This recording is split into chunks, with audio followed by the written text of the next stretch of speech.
Angling is a series of choices from an infinite number of options, some simple, like what's your target species, to the complexities of understanding fish location on a seasonal basis. Then there's the myriad of presentation options.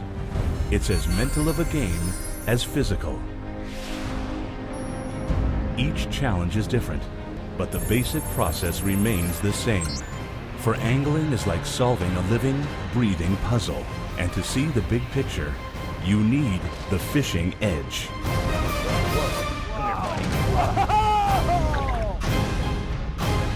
Look at the size of that bird. Wow. Look at the size of that pike. Oh.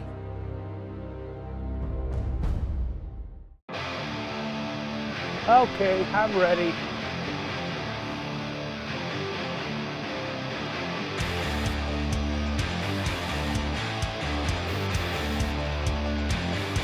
Another one? You got him? Yeah, I got him. That one even decided to jump. Everything. I never get enough of this. You know how long we've been fishing? 1 hour. You know how many smallmouth we caught? 12. It's going to be a good week. They like to chew the paint off it. Look, speaking of chewing the paint off it, wait, he's done a little bit on the back.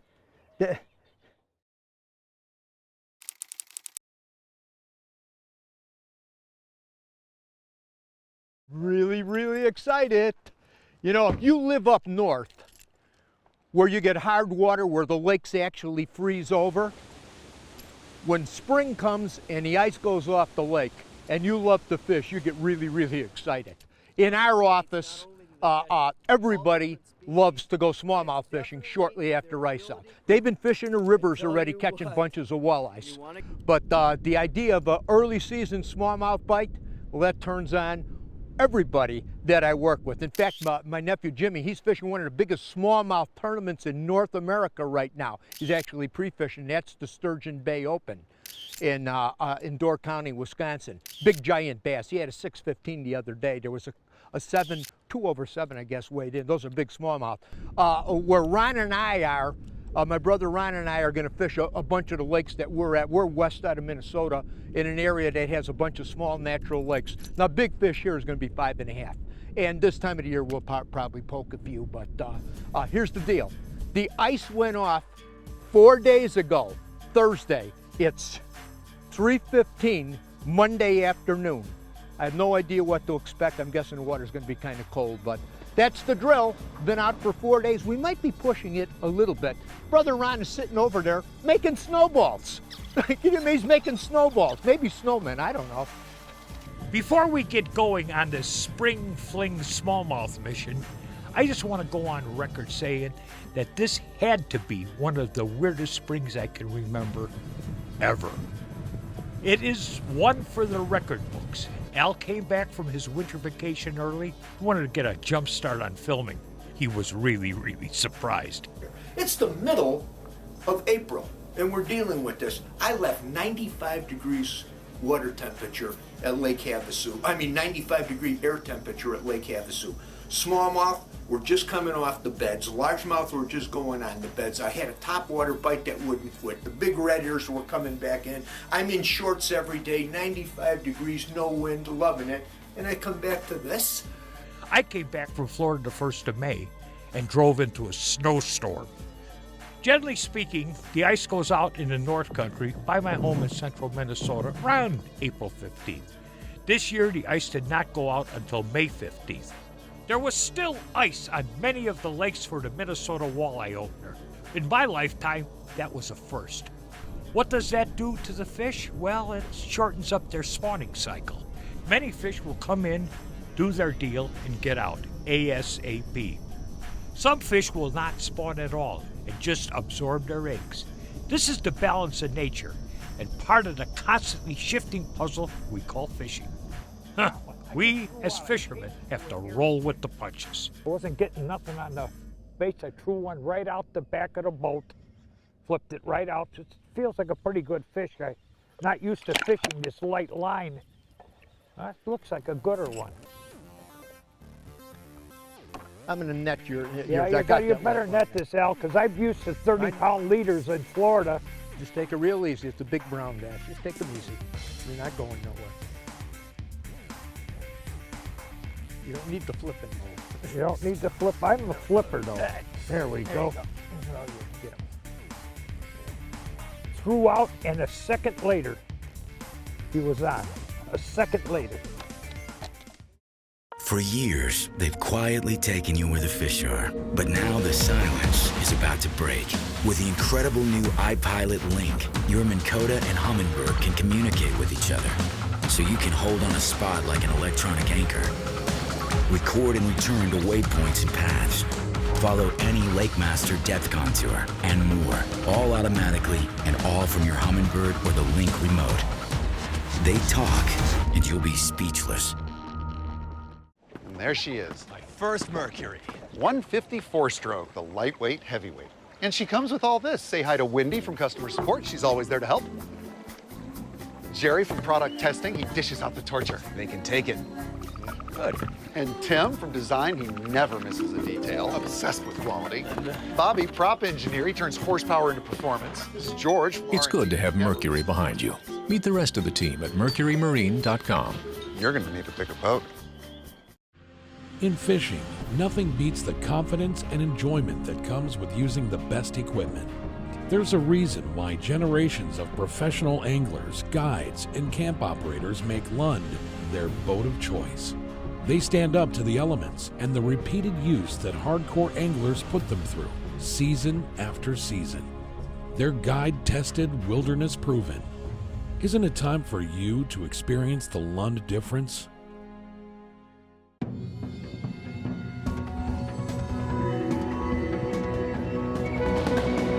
Welcome to the Inner Circle.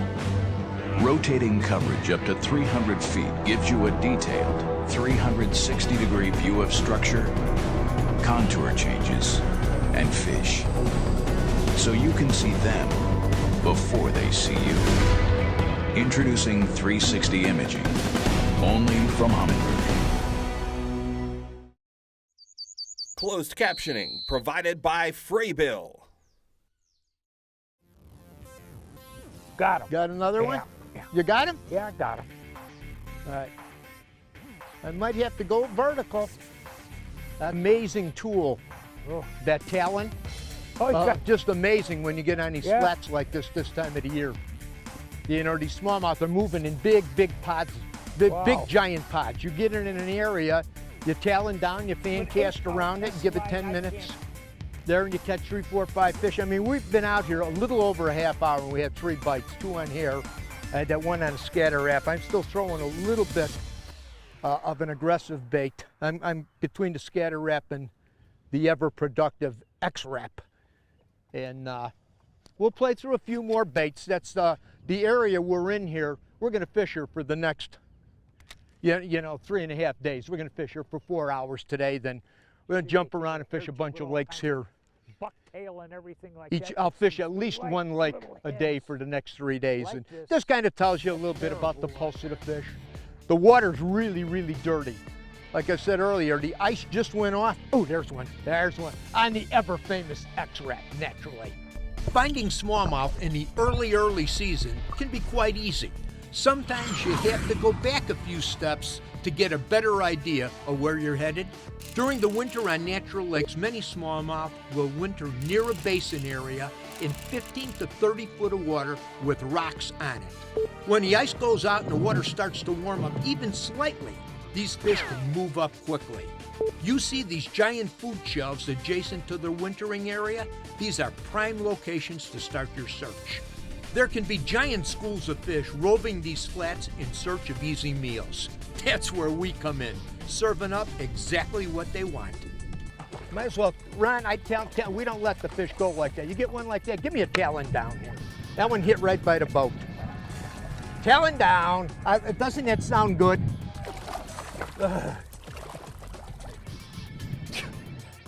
You're getting pretty good at that. I like that. They also got a remote control for that talon, but he's sitting right back there in the king's chair, so he's pretty good at taloning. talon down. I like that. Look at the size of that tubby, huh? Look at that one. Whew. I never get enough of this. You know, you know how long we've been fishing? 1 hour. You know how many smallmouth we caught? 12. 1 hour. And some of them are like this. It's gonna be a good week. Get them? Yeah. Big one. Boy, are they. It looks like a big one. Boy, are they light. The bite is it got any lighter? Size? I can't, with this 8-pound test, I'm not used to that. I'm used to the 832.10. I fight 30, 50-pound tarpon on that. But this thing, I got a 30-pound leader. I got this light leader. I don't know what to do with it. Ooh, there's one, got a double. Man, did that sucker stop that rod. Oh, oh. Yeah, that's a good one. Came a little bit deeper. That came out of probably 8 feet of water. Man, I let that bait sit there a long time. It's a good fish. Good fish. It's amazing how many fish you can catch when you get a right anchor position like this. How many fish are on this flat? My guess, I have fished a lot of these lakes here before, and this particular flat becomes a spawning flat, and there's virtually hundreds of these smallmouth on here. Hundreds. Hundreds and hundreds. I've been on Havasu all winter doing a lot of this. Then I got away from it for a while, and it feels so good to get back at it again. Doing what I love to do best this time of the year. Jerking smallies like this. We've done numerous shows on this early season smallmouth and smallmouth fishing in general. In our office, it's everybody's favorite fish. And the presentations that work, I want to throw a little sidebar to color. Look at this thing. Look at this color bait. We've caught so many smallmouths, north, south, east, and west, wherever they live, on a handful of key colors. And I'm going to show you some colors like this that are going to floor you. These are our favorite colors. And the biggest mistake I think a lot of guys make that I see, they like to go subtle. They like to go subtle, almost see-through baits, see-through clear baits, and I've seen it all over the West wherever I'm at. You do the opposite, and you look at these color patterns. These are the best smallmouth colors we've ever seen, and they work anywhere. Colors in the fishing world, hey, that can be a loaded topic. Every fisherman has their favorite color for every type of bait. Maybe it was because you caught a bunch of fish with your grandpa when you were younger. Or maybe you won a tournament on a particular color. These are all good reasons to have some favorites. Well, I have a selection of colors for smallmouth that work whether it's clear water, dark water, pressured fish, not pressured fish, morning, evening, afternoon, mile-high skies, or thunderheads rolling in, north, south, east, or west. These are some of my proven favorites. First, it's the hothead. This baby just simply works. With a nickname like that, what do you think happens to the bait? There's his back. Second is hot pink. This is not the most macho color in the world, but big bruiser bass love it. Let's go figure, man. Third is the crown. There's nothing funny about this color. Fish have to bite it. This baby is like Old Faithful. It always works. Now, if there was a downside to these baits, you better get a few of each because giant pike and walleye gobble them up like candy, and you're going to lose a few. You heard Al referring to his fishing smallmouth in Arizona on Lake Havasu. But of course, right now, today, they're catching smallmouth in California. They got them in Idaho. They got them all over various parts of Southern California. You got them in Washington State. We've got them in Utah. We've got them right here where I'm fishing the midsection of the country, South Dakota, Nebraska, Montana. Years ago, the smallmouth range was a lot smaller. When Al and I first started writing articles, I'll show you how small the smallmouth range was. Back then, this was it. And now, look what's happened. And not only has the range expanded, but the size has gotten so much bigger. We're catching more and bigger smallmouths than ever before. Watch this. And that's a good Hairballing. one. And that's how I hairball them. Then you're good at it.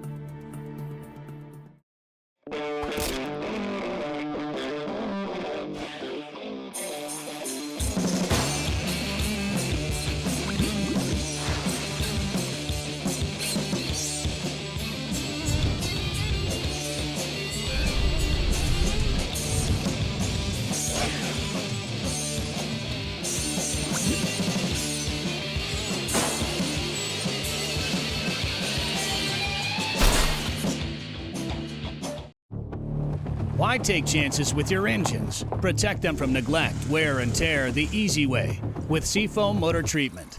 Seafoam maintains optimum engine performance by removing harmful deposit buildup from your engine and fuel system. It controls moisture in gas and diesel, stabilizes fuels for up to 2 years, and lubricates your engines to start easier, run cooler, and last longer. Trust all your engines with Seafoam, the choice of mechanics for over 70 years.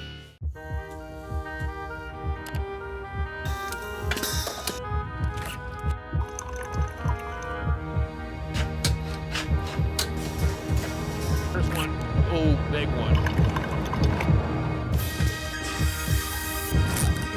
Look at that.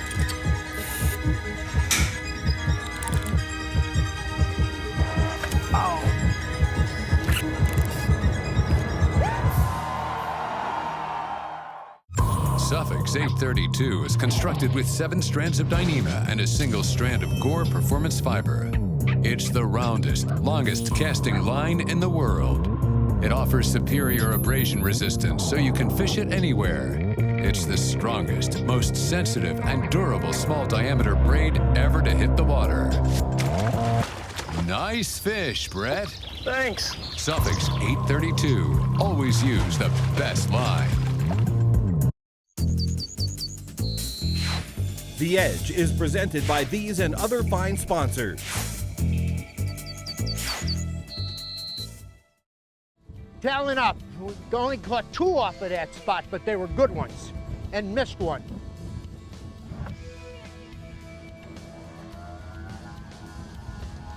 You know the lake that we're on, and a lot of lakes in this area that we'll be fishing this week, I know them really well. I fished them like for 20 years already for walleyes and smallmouth and largemouth. And up on these flats like this, I thought I knew these lakes pretty good until 2 things happened. A Lake Master chip that showed me spots on these massive flats that had scattered boulders from the glaciers that ran through here, smaller areas. And naturally, when I came on these lakes and started running side imaging, and Humminbird was the first one with side imaging, it was like a wake-up call, baby. You get these flats, you'd run it with side imaging, and you'd find rock piles that are the size of my boat, and they'd have 10 big smallmouths sitting on it. You know, and you just go over, you lock it in, you lock it in, you lock it in. Those are 2 essential aids.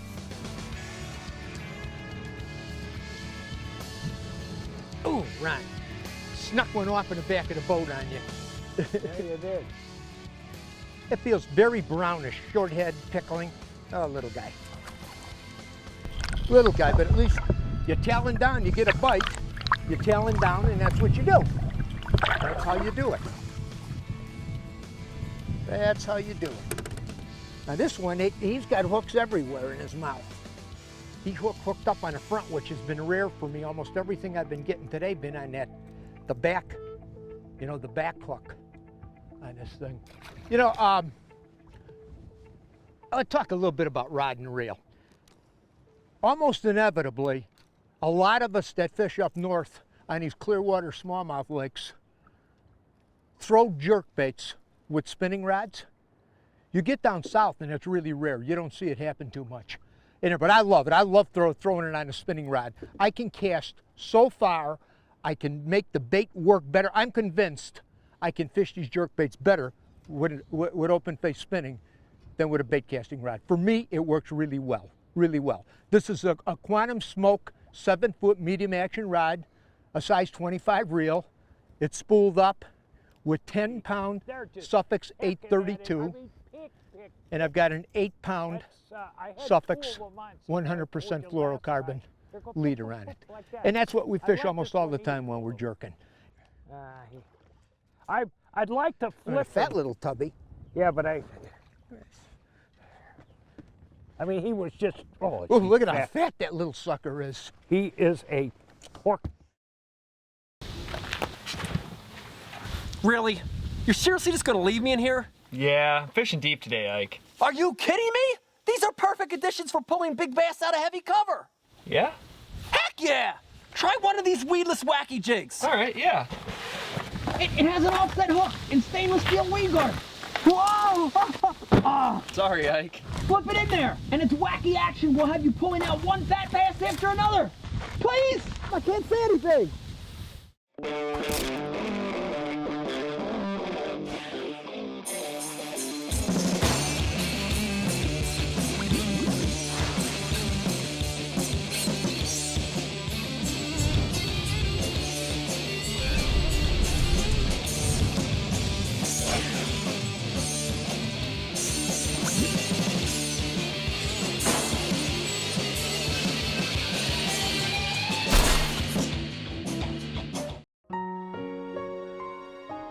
Are you finding it harder and harder to spend time with your family?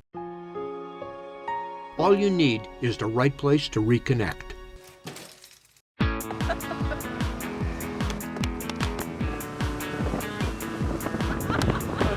Big walleye, Dad. Got it. Here we go. This is fun. Northwest Ontario, your place to reconnect.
The Edge is presented by these and other fine sponsors.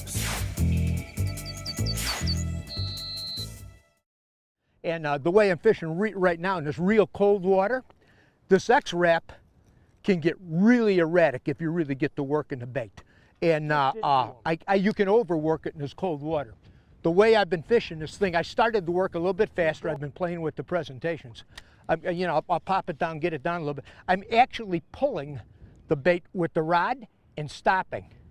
I'm reeling up, I'm pulling it with the rod and stopping. And I'll occasionally give it a very, very short pop and leave it sit for a long time. Much different than I'd be fishing when it's summertime and I'm fishing 75, 78 degree water temperatures. The method of straining water has completely changed with the introduction of the Minn Kota Talon. In years past, we would have never anchored in a fishing situation like we're faced with today.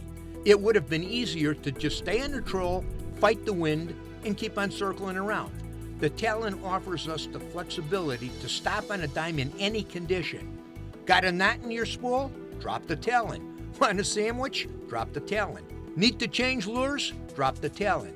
Today I'm power fishing up front with a twitch bait while Ron drags a hair jig off the back until we bump into a school of fish on these giant flats. Then we Talon down. Fan cast for 5 to 10 minutes, catch everything in our circumference, then move on. The neat thing is the Minn Kota Talon now comes in a 10 to 12 foot model, so we can do the same thing in even deeper water. We're just scratching the surface of the applications of this fantastic tool. I missed the last I just missed the last two. Feels like a fair fish. Going a little bit better. Not a bad one. Not a bad one. Backed off on those last couple. There's kind of a little ditch of rocks in here, Ron, and that's what they're sitting in. Nice little spot. Oh, look at that. Huh? You know, when I first come out here, I told you we didn't know what to expect. It's about almost 6:45. We've been out here about 3.5 hours. My guess is we caught probably at least a couple of dozen smallmouth. And they're like this size and then some really, really big ones. Now, when you stop and think that the ice has been only off for 4 days, the wind has been blowing 30, 35 miles an hour. The water is riled and dirty. Good way to start the season? It's been a good day. Now I got 3 more days. Ron and I are going to poke around on some of these lakes here. We're going to do a little largemouth fishing, a little more smallmouth fishing, might fish a few walleyes and actually mix it up with some white bass. I got one lake that got some nice white bass, but we'll make a few more casts and go in and have a steak tonight. I think we earned it, bro. Hey, in a current issue of In Touch magazine, there was an article in here by Dr. Charles Stanley. And it talked about discerning the Bible. And it hit a number of points in there. One point, and he explained in detail, to recognize God's voice, to discern God's will, to make wise decisions, to distinguish good from best, to distinguish truth from error, to avoid being deceived by sin, to distinguish between legalism and liberty, to communicate with others. One of these really got my attention and got me thinking. It was number 5, to distinguish truth from error. We desperately need a discerning spirit to recognize deceptions. Much of what we see in here is based on a perspective influenced by the world and Satan, the father of lies. Even our school systems are plagued with error. Beginning in elementary school, children are taught that we're a product of evolution. Universities continue the indoctrination with godless ideas and intolerance of a biblical worldview. Now, I know I'm going to get some questions from you on this one, and I'm going to get a lot of emails, but I'm going to say it anyway. The first thing that popped into my mind when I read this was an ad that I often see on television for an organization called Ancestry.com. And if you go to it, you trace your family tree. And you see it regular on a lot of networks. My question for you is, if you go to Ancestry.com and you're tracing your family tree and you go back far enough, will you somehow come to see an ape on there? And then somewhere along the way, will that ape transition into a monkey? And then maybe that monkey will transition into a chipmunk, and a chipmunk into a mosquito, and maybe eventually a glob of goo sitting in a swamp. How many of you actually, truly believe what I just said? How many of you actually, truly took the time to think about it? That's something to think about this week. That's the seed I want to plant with you. Hey, from all of us here at The Edge, you have a good, safe fishing season. We'll see you on the water.